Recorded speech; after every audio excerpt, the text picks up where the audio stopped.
Yeah, okay, good. All right, so, okay, sorry guys. Let me see. See my screen okay, right? Okay, so the second session, also the wonderful topic, one of my personal favorite topic as well, is learn how Texas homeowners are monetizing equity without traditional lending solution by Julie, a VP of EasyKnock.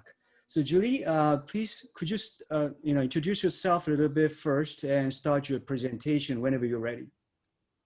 Sure. Thanks, Chris. Thanks, Chris and Susie, for putting this together. And well done, Kevin. So I'm going to go ahead and just take over the screen sharing, if that's okay. Oh, yeah, sure. Yeah, absolutely. Sorry to kick you out there, but should be good. I think everyone can see it. Okay. So my name is Julie Raisch. I'm the Vice President of Business Development at EasyKnock. And I'm going to walk you through our programs, kind of how EasyKnock works and how we help homeowners. We do a ton of business and transactions specifically in Texas, so really excited to be speaking to this audience today. So some really high-level numbers here. 25% of Americans have no way to access their equity through traditional methods, and about 68% of the average American's net worth is locked up in a single asset, which is their home. What we do at EasyKnock is everything is based on a sale-leaseback transaction, which enables customers, so homeowners are able to sell their house to us. They get all the benefits of selling, but they don't have to move out, within 30 days. So they're selling to us and they're deciding to stay in the home, whether that's, we work a lot with new construction where folks are using EasyKnock as a tool to both finance their new construction and have flexibility around their movement. Or, in a crowded market, specifically like Austin, we see a lot of people that aren't able to compete in a crowded market because they've got a home sale contingency. So EasyKnock really enables you to get out from under that mortgage, get that home value, and take that cash and be a more empowered buyer as you're going to the market. So we work with a ton of different realtors, lenders, folks all over the country around helping homeowners to kind of really make that next move. So 3 things that we bring here in this slide, right? Access to cash, time. So you're able to stay on as a renter, paying a monthly lease payment, you're paying market rent. And then you've got flexibility because you'll be able to work with your realtor and decide whether you want to ultimately repurchase that home or move forward kind of with another option and maybe move into a new either upsize or downsize or just move neighborhoods. A little high level about EasyKnock. The real estate, we work with a lot of different partners across the real estate community. We've given over 100,000 offers to homeowners in the past several years, and we've got we're able to help a lot of different customers. So we're looking for anybody that's got equity built up in their home. We're able to help them to access that equity, right, to monetize it. And we're looking at homes that are between $100,000 to $2 million. And because we're not a lender, we're not tied to credit score or kind of income requirements because folks are using us as a transitional solution. We've got 3 different programs. I think for the buyers that are on this call, right, our movability program probably makes the most sense. It's a non-lending bridge alternative. So really, like I was saying, we work with lenders and we work with realtors to enable you to buy your next home before you move out of your current home, really simply. It's a flexible lease, so you would sign a lease with us, and that lease is up whenever the homeowner decides to sell that home on the open market. We'll go through a transaction, but any appreciation in the asset goes directly to the homeowner. So we're making sure that you get 100% of the market value of the home, and that you are, have that flexibility to stay on and to remove the home sale contingency as you're looking at that next home. I know there are a lot of iBuyers, so I stuck this slide in here really comparing how we differ from an iBuyer. I think probably the biggest difference here is that you get the flexibility as to when you're going to move. We're making sure that you get 100% of the market value of that home, less the 2.5% fee that we charge for the transaction. Really high level use cases here. So we're going to help you to eliminate home sale contingency, especially in a low inventory market. That's super important and has been a really great use case for us. We work with a lot of empty nesters as a downsizing solution. So, a lot of times they've accumulated debt over the years. They can use this as an ability to kind of really monetize that equity, pay off any high interest debts, continue to rent back while they're making those next steps. And maybe it's around the course of a school year, or kind of just, really need that extra time in which to move.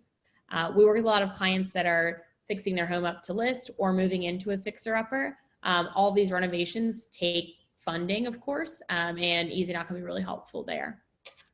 And then last thing, as we're looking at new construction, whether it's a ground up or, joining a new development, using EasyKnock can allow you to really deal with the flexibility around moving dates. So we charge a 2.5% fee for this transaction. Clients we find often save money because they need to overbid to combat their home sale contingency on that next offer.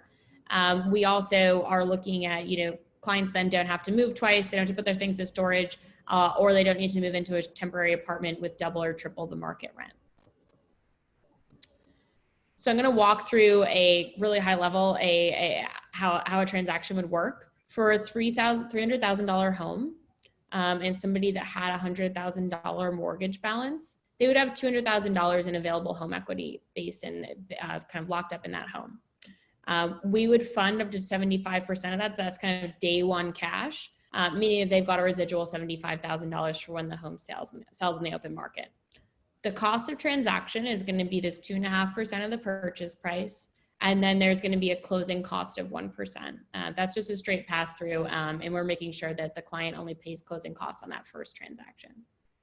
So really high level, what happens here is if you go over here, right, day one, EasyKnock's going to buy this home and that client's going to receive their initial cash. They're getting that day one cash, less the outstanding mortgage balance, or paying off their mortgage. They can go ahead to a lender, get approved for that next mortgage. And we're taking away as well the fee and closing costs. So they're getting this cash infusion of $114,500. This can now be the down payment on their next home. This can now, go to any renovations or maybe a finance construction on their next move. The client's going to pay market rent up to 12 months. And then they're going to decide when to sell that home on the open market. So they'll work with their realtor and they'll decide, great, we want to list this home and sell it. When that home goes into closing, that's what ends the lease. So the lease is over. They don't need to pay double rent. And they're going to sell it at home. So if they sell it at straight market price, they're just going to get that remaining $75,000 less the commission. If that home appreciates, they're going to get any appreciation is going to go straight to the client. We also work with kind of longer term customers. So folks that need to tap into that, monetize that home equity, but want to stay in that home for upwards of a year. So sometimes 2 years. We have options by which they can, get the maximum cash out. So up to, 90% of that home value out up front, all the way to, kind of someone that's just kind of looking to draw into it at a lesser stage. We work a lot with folks that, have non-W2 income, people that need to use this as a credit repair solution, or, folks that are facing divorce. So unfortunately helps, one person to kind of stay in the home, maybe with children, while that other person is able to liquidate some of the equity that's trapped up in the home.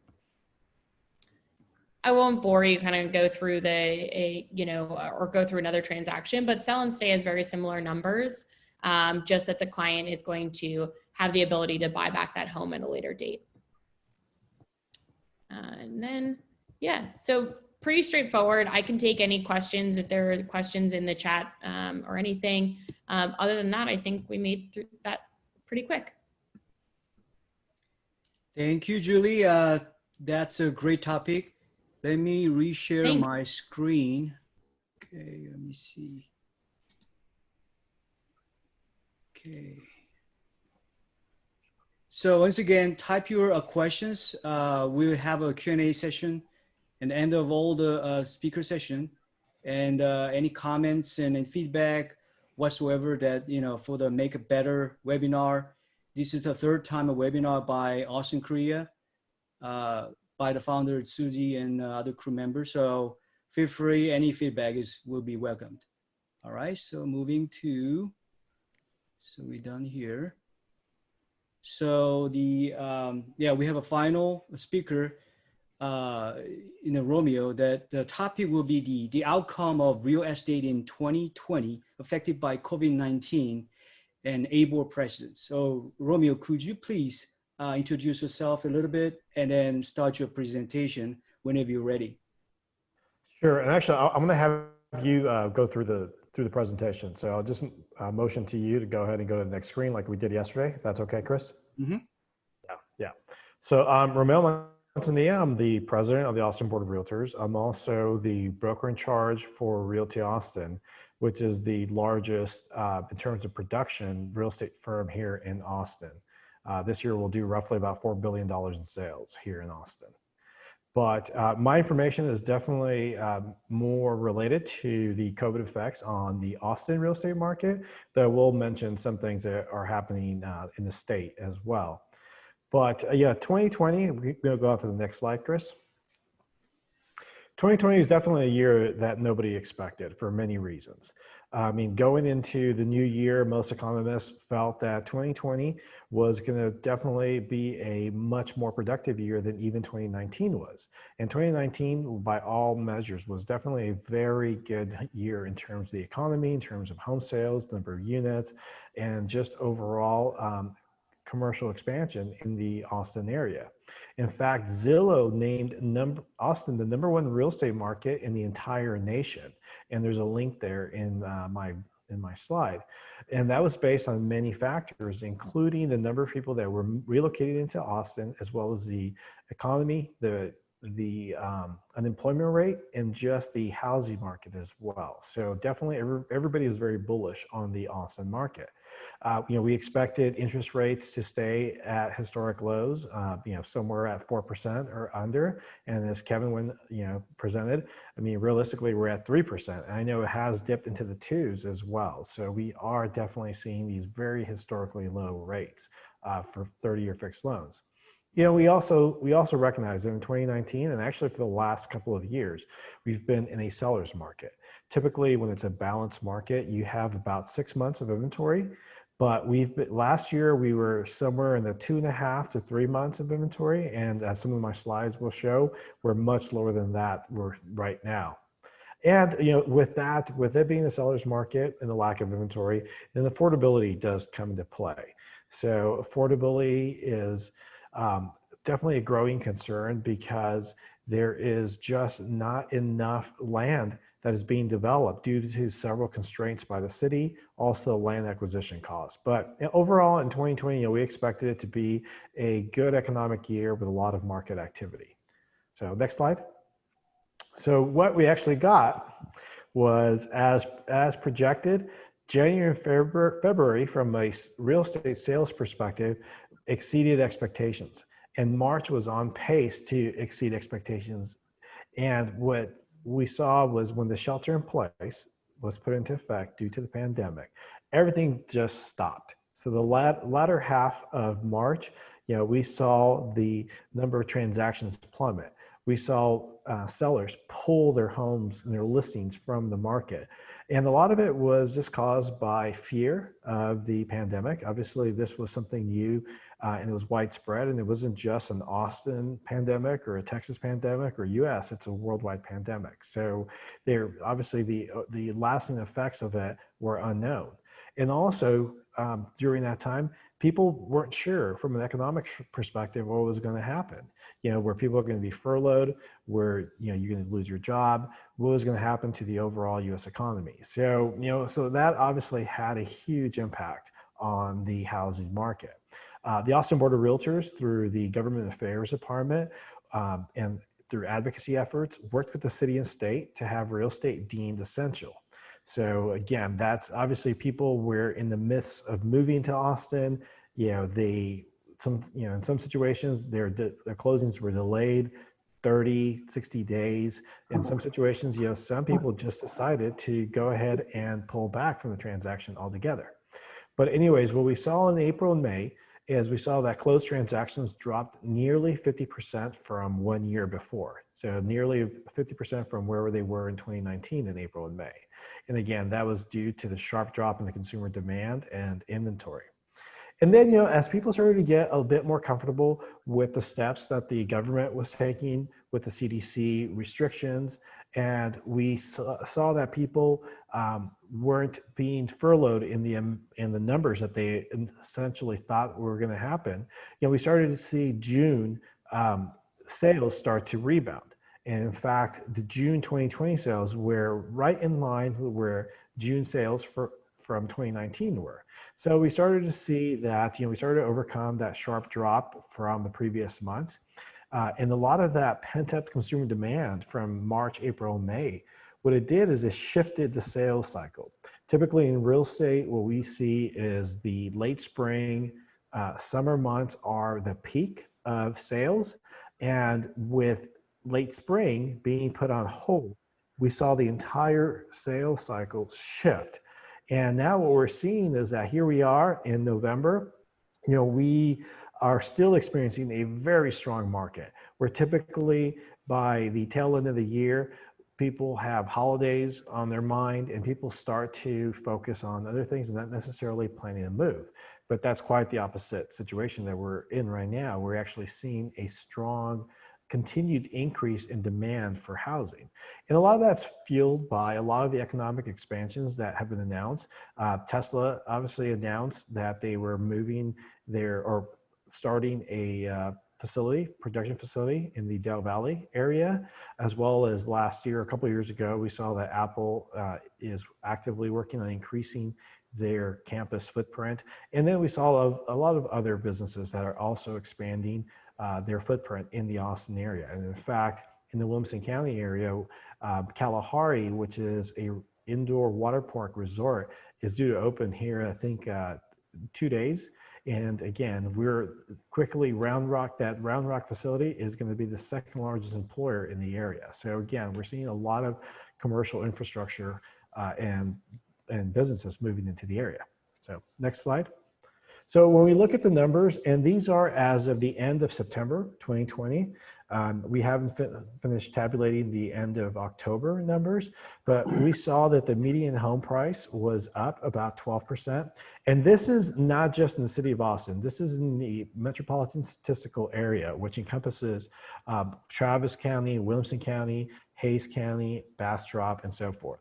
So even then, we saw about a 12% increase where the median home price was $355. We saw an increase in the number of activities, and this is year over year comparison, September 2020 compared to September 2019. 31% more homes sold, 51% more volume. So 51%. And again, that's indicative of that sales cycle shift that I talked about. So what we saw in September are numbers that typically we would see in the June, July timeframe. Pending home sales were also up 28%, but new listings were only up 5%. So you can imagine if there's 28 or 31% more homes being sold and only 5 more new listings coming on the market, 5% new listings coming on the market, then we are going to hit that inventory issue.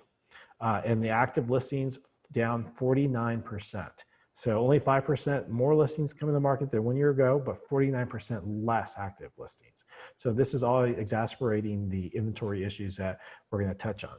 And then the average price of all sold properties in the MSA was about $457,000.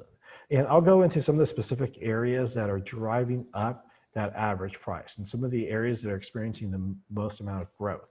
And when you look at how competitive the market is, the average days on market was 37 days on market, which is about 14 days. And average luxury home price dropped a little bit, but I'll show you that the sales volume for luxury homes has actually increased. So we can go to the next slide. So as I just showed in September. Come here. I think somebody's dog is hungry. In September, home sales, like I said, really soared about 31.5% across the MSA.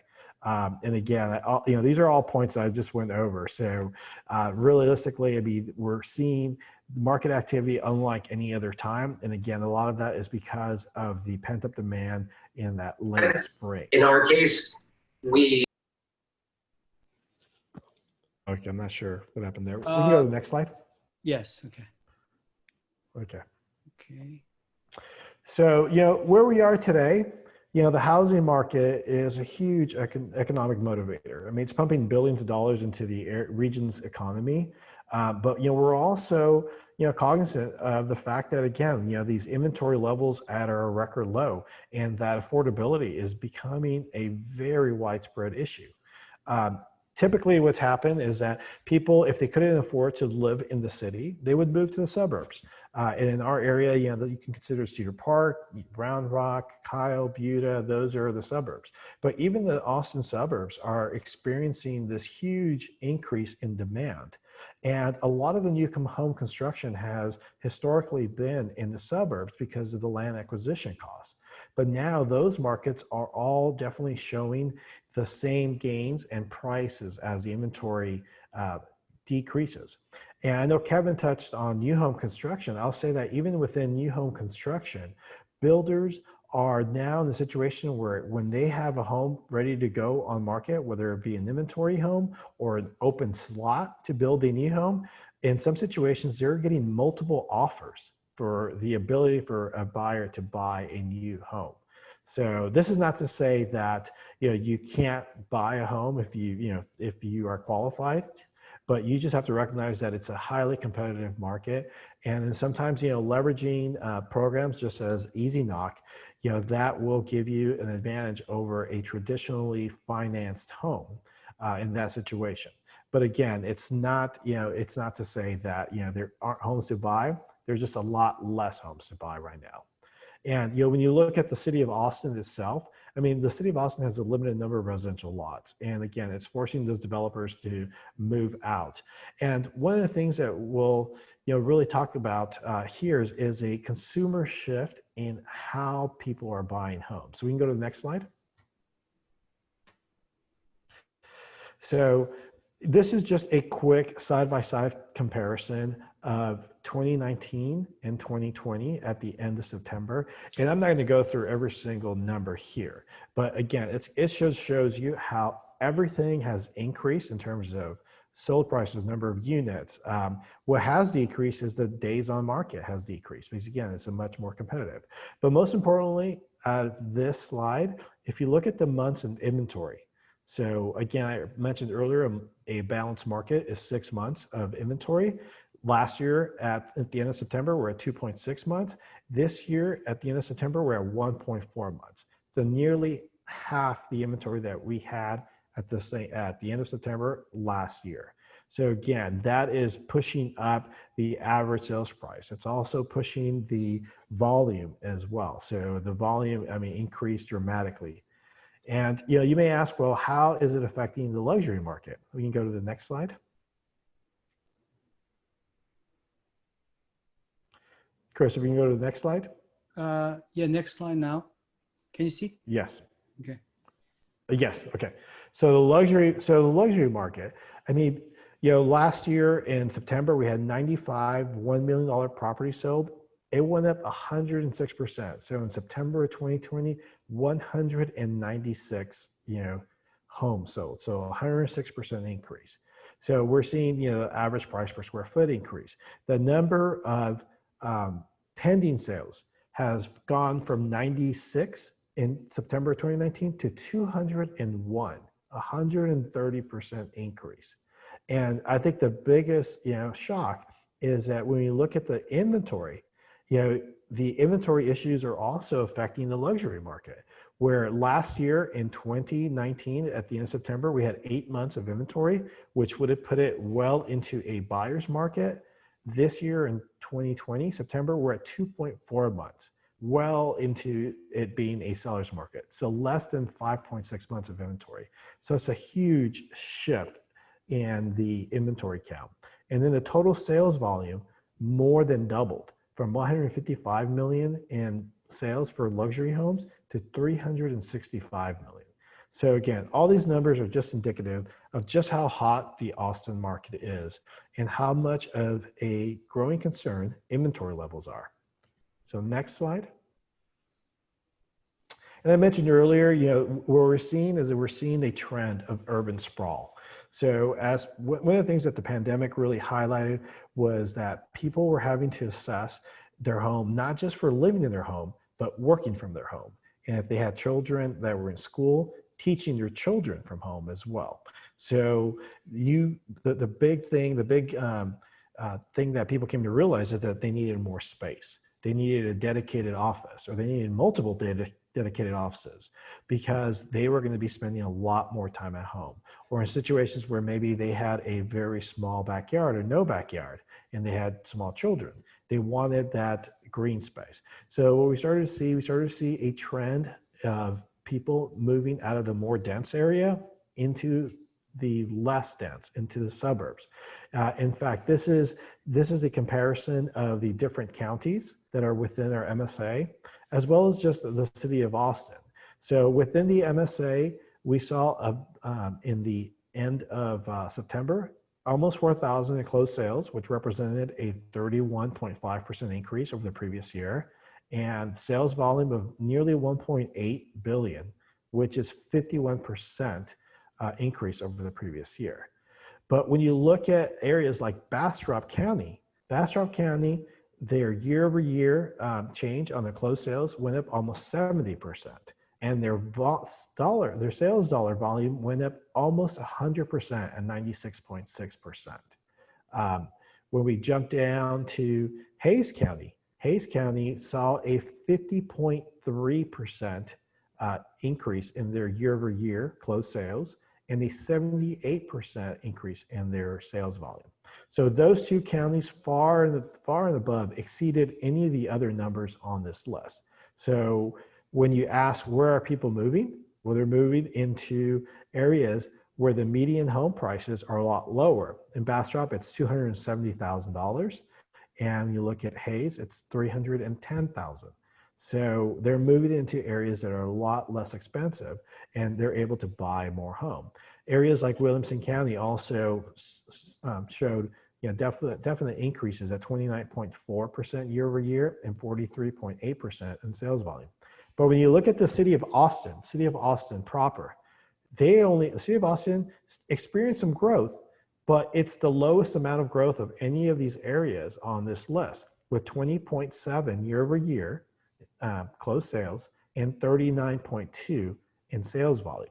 So that is indicative of the fact that people are moving out of the city and moving into the suburbs. So again, it's this urban sprawl that we're seeing. Next slide. So what can we expect from 2021? Obviously, we just we're in the midst of wrapping up an election. I know there's some controversy with that, but not to get political. But politics do play a role in consumer confidence. Obviously, Pfizer, if you haven't kept up with the news, Pfizer announced yesterday that they have a vaccine that they're saying is 90% effective.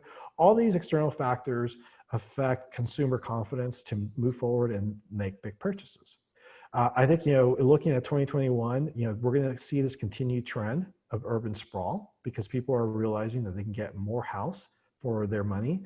I'll tell you that from a commercial development, there's already about 30% of companies that worked out of a traditional brick and mortar that are going to stay virtual. So we're going to see a lot more people working virtually. That's going to be the growing trend.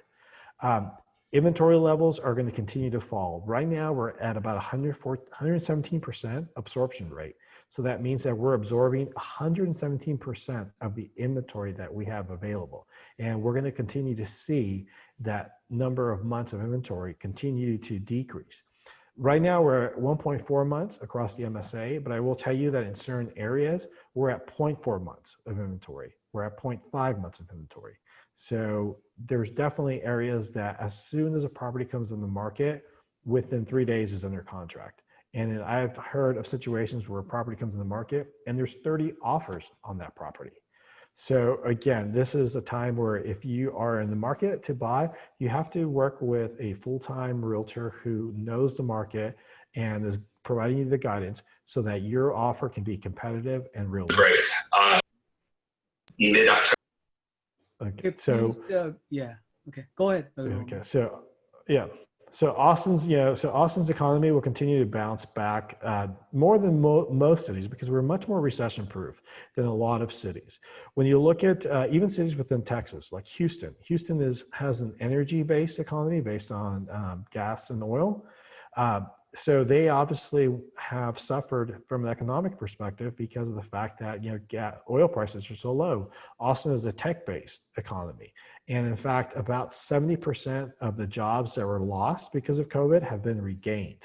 We still have seen losses in the service and industry fields, but for the most part, most employers in the Austin area were able to pivot their operations to being virtual. So again, we're sitting in a much better place compared to a lot of the cities within Texas and the rest of the US. What needs to happen to address some of these affordability and inventory issues, the city has to work on removing barriers from new construction and opening up more opportunities across the region to create more inventory. So obviously, builders are building as quickly as they can, but there's a lot of red tape that goes into developing a new subdivision, and there's infrastructure concerns. So to solve the housing supply, Austin has to commit to a streamlined review and approval process for new construction, as well as incentivize developers to continue building. And just like in Mueller, in the Mueller development, where a portion of those units were allocated for low-income housing, then the city has to take a much more proactive stance on incentivizing building, but at the same time allocating for lower income families to be able to achieve the goal of home ownership. So next slide. So with that, I'm happy to answer any questions during the Q&A, but overall, I think we're definitely privileged to be here in the city of Austin, in the Austin area, because we, as an economy, we're doing very, very well. Interest rates, obviously, as low as they are, money is cheap right now for loans, but you just have to be realistic about the inventory levels. And if you work with qualified realtor and lender to come up with a game plan, then you should be able to achieve your goal of home ownership.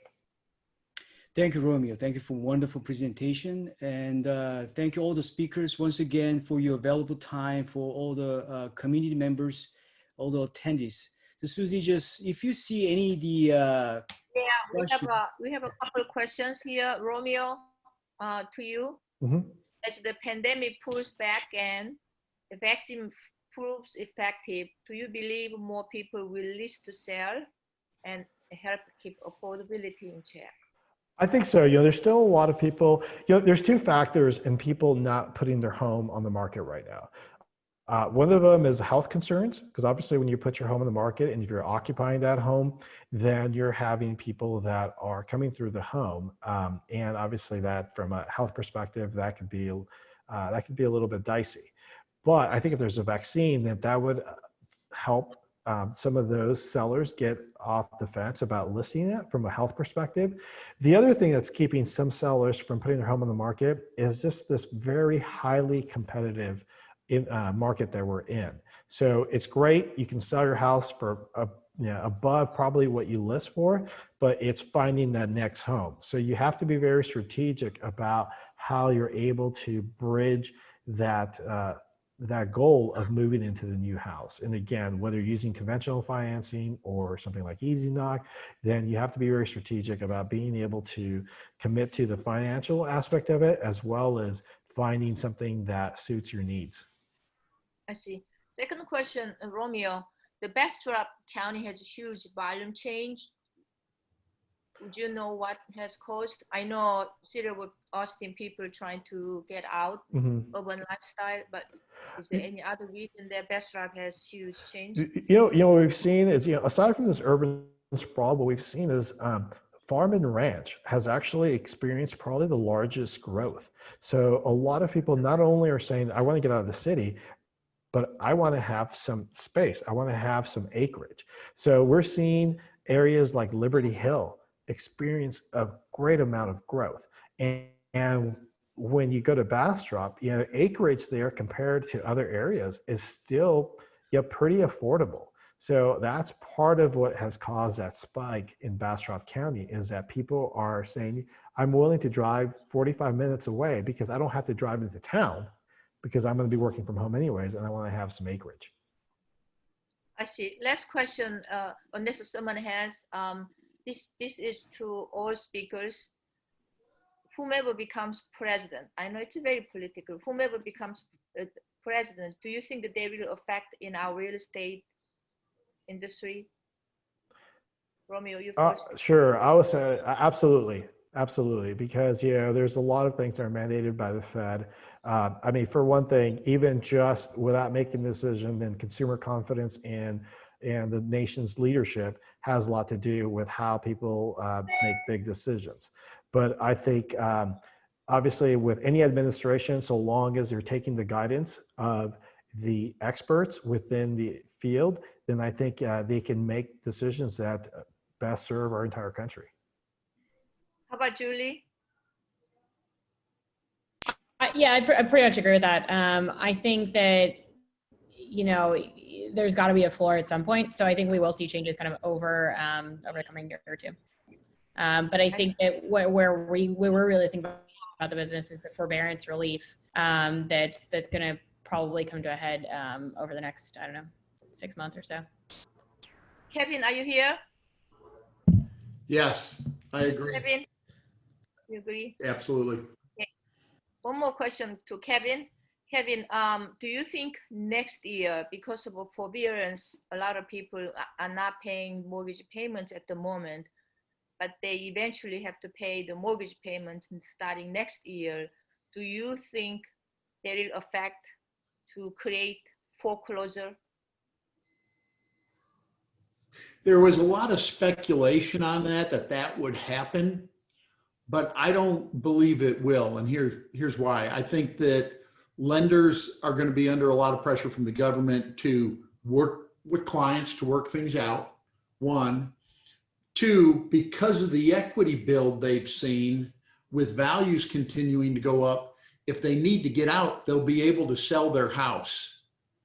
And I don't think, Julie and Romeo may have another thought on that, but I don't think it's going to be like 2008, where people were forced out of homes. I think it's going to be a different situation. And if you remember, we had a massive oversupply back in 2008 when all the foreclosures happened. And so there was all these overvalued homes.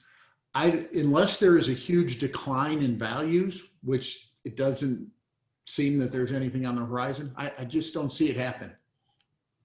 I agree with that. Definitely. Yeah, I would say that type of creative or alternative solution, right, a resolution that's very client friendly is something that we're definitely seeing on the EasyKnock side, right? Like we've been working with a bunch of lenders and servicers around kind of bespoke things already, kind of getting ahead of that. So would you still think that people who are leasing the properties should purchase properties next year? This year? I would say, definitely. Again, just being realistic about what the market is, about what they can afford. But I mean, interest rates being as low as they are, there's really isn't a better time to buy because of the fact that we're seeing year-over-year appreciation. And in fact, and this is one thing I didn't mention during my my talk. I mean, this year alone, when you take 2020 as an entire year as compared to 2019, the average value of homes has gone up about 27%. So we are seeing a huge increase in the appreciation rates in homes. Yeah, I think the larger risk people have as they wait is inflation coming back into the marketplace as the economy recovers. And when that happens, rates go up. And rates, along with values rising, creates a tougher situation in affordability, as Romeo had pointed out. I think that yesterday we saw a 0.25% in rate jump just with the announcement of the vaccine and what the stock market did, because everybody went from mortgage bonds to the stock market, and we saw a jump in rates. Well, we could see that continue if inflation comes back in. Yeah, I know that some of the speakers may have an appointment right after this. So if you have that, then I really appreciate your time again. But if you do have time, you can stay a little bit, a couple minutes for the either the answering questions. And for all the audience, I put all the contact information here, email addresses of the speakers. So feel free to take a picture of it, or just email me, or call me for the further information, or contact them directly after this session. Susie, anything that you wanna? Yes, sir. We are recording this session, but we just luckily missed the Kevin's presentation. Sorry I'm about sorry, that. Kevin. I'm sure. I think I messed it up here, but yeah, we will send the link, yeah, to watch this. Thank you so much. It was so wonderful presentations. Thank you, Great, everyone. thank you. Thanks for having us. yeah, for all the attendees, yeah, speakers, you have time, then you can leave anytime. So attendees, please, leave your comments, and in any topic you want us to cover next, the fourth webinar, maybe the early next year, what topic you wanna hear, learn from, just let us know. Any comments or whatever, okay? Thank you. Thank you so much. Chris, Susie, Other than that, I gotta run. Thank you. Thank you all. thank you all. Thank you, Julie. Thank you.